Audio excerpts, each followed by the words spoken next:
Hola, ¿cómo les va? ¿Qué dicen? Bienvenidos a nuestro canal cordialmente que tenemos con Vanessa, mi mujer. Mi nombre es Daniel Yodó y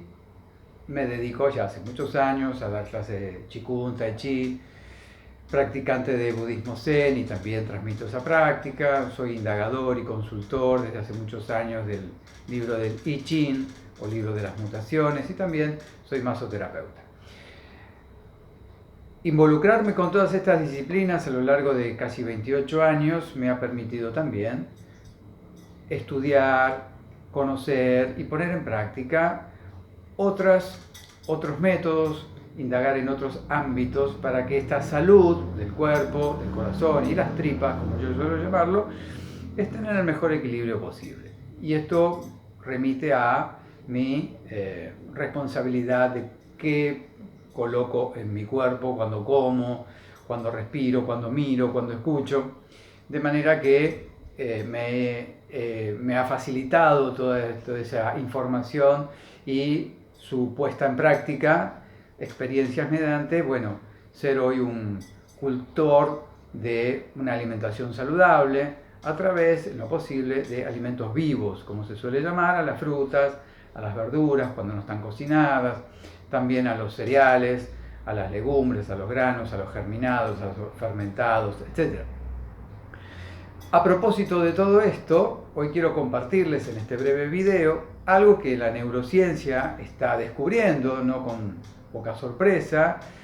algo que los antiguos maestros de la salud, de las medicinas ancestrales, como es la medicina tradicional china, la medicina de la India o conocida con el nombre de Ayurveda, o las medicinas más occidentales, como las que se practicaban en la Grecia antigua o en Egipto, ya sabían y por ese saber lograban aplicar los elementos necesarios para que el ser humano pudiera vivir medianamente equilibrado en cuerpo, mente y espíritu.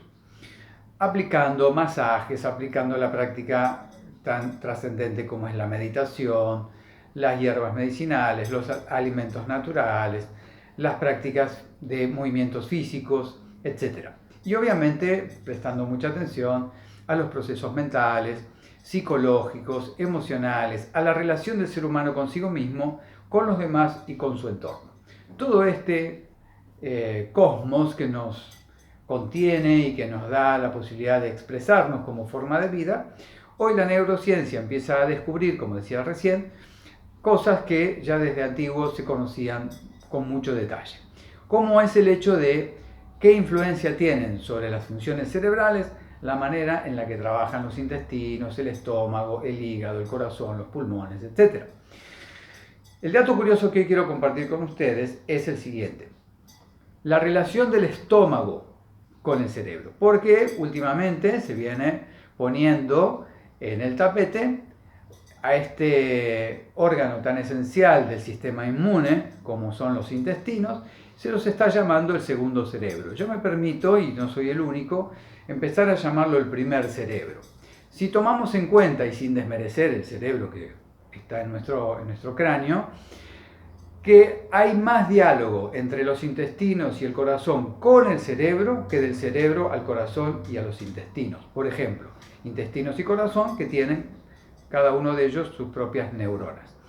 Esto podría interpretarse como que primero hay experiencias y sensaciones internas, como podría ser a través de los procesos digestivos o de las sensaciones emocionales, que son esa información transmitida al cerebro para que éste después actúe en consecuencia. Hoy el estómago se mide a través de aparatos específicos en qué frecuencia vibracional se mueve normalmente cuando no está digiriendo ningún alimento. Y lo hace a 5 Hz, que si tuviéramos que graficar esa velocidad de movimiento lo haríamos dibujando una onda expansiva de movimiento amplio y muy lento. Cuando el estómago se mueve a esa velocidad, hoy se sabe que el cerebro lo hace de la misma manera. ¿Qué quiere decir esto? Que cuando el estómago no está trabajando para digerir lo que hayamos puesto en la boca, digestión que como sabemos empieza al masticar, con la insalivación de los alimentos, que son con la saliva los encargados de, por ejemplo, empezar a desarmar los azúcares de los alimentos. Cuando el estómago no está trabajando, por así decirlo, se encuentra moviéndose dentro de esa frecuencia. Y el cerebro, si no es intervenido con pensamientos, ansiedades o preocupaciones de algún orden, lo hace en la misma frecuencia vibratoria. ¿Qué sucede cuando el estómago está digiriendo comida? Bueno, eso se modifica naturalmente. Se aumenta esa velocidad y por ende el cerebro trabaja en función de esa velocidad también porque está dispuesta sus funciones a ese proceso de digestión. Pero ¿qué sucede cuando una persona, por ansiedad, por aburrimiento, por preocupación, por alteraciones nerviosas, por temor, se la pasa muchas horas al día picoteando, como solemos decir, agarro esto y como, mastico? Algo que suele ocurrir porque, claro, esos estados alterados de conciencia o de funcionamiento neurológico se producen porque hay una carga de energía muy grande dentro del cuerpo, que el cuerpo, al no saber la persona cómo canalizarlo, lo hace comiendo, lo cual es como una especie de boomerang, porque cuanto más como, más necesito seguir comiendo para que esos estados de alteración puedan ir fluctuando. Por lo tanto, como para canalizar esa tensión, una vez que eso baja, se produce un efecto rebote, vuelve a subir esa tensión y otra vez vuelvo a comer y a masticar, sin importar si lo que como me alimenta o no me alimenta, porque se trata de, en ese acto mecánico de masticar, de hacer fuerza, quizás de estar expresando con la mandíbula lo que no puedo expresar con la voz, hablando, o con el corazón sintiendo, o con las tripas digiriendo correctamente. Por lo tanto, lo saludable es que entendamos que una manera de poder equilibrar las funciones cerebrales, entre muchas otras, como dije, la meditación, los ejercicios respiratorios, las disciplinas como el Qigong, el yoga, por ejemplo, o bailar, es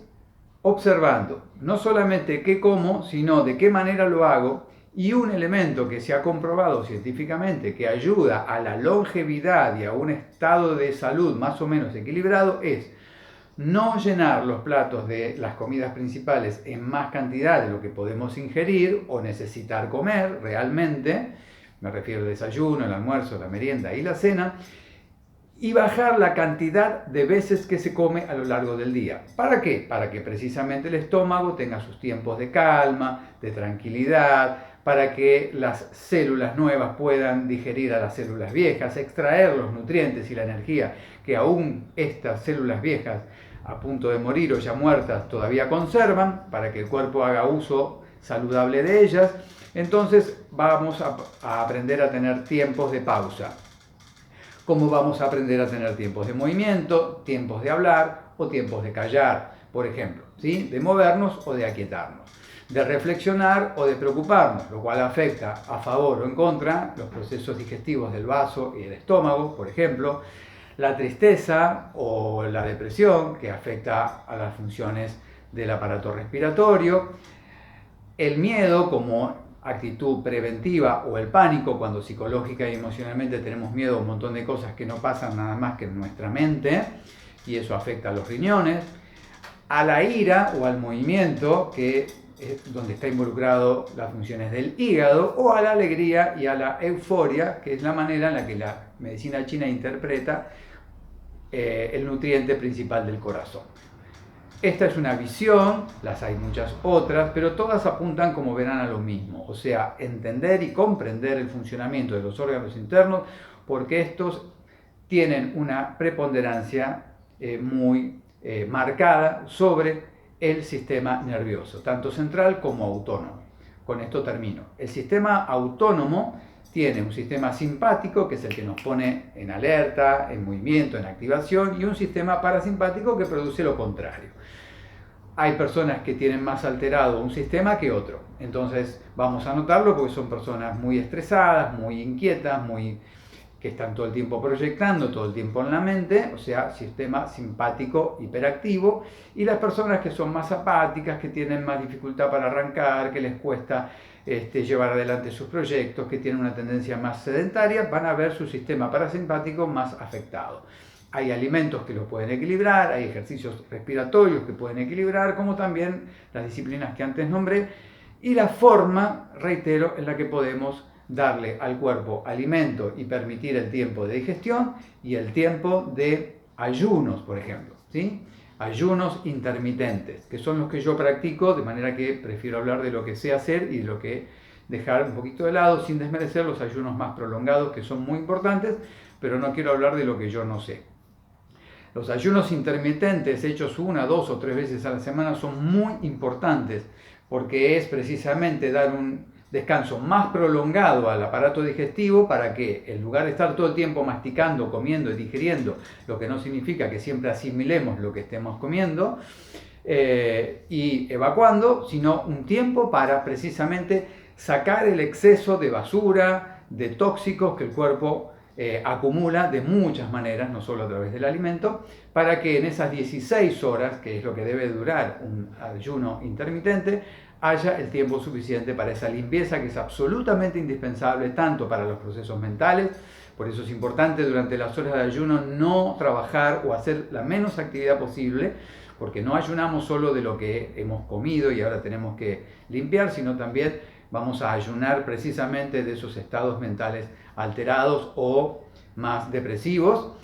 y de nuestras emociones para poder vivenciarlas de una manera más natural. Así que esas 16 horas son indispensables para hacer una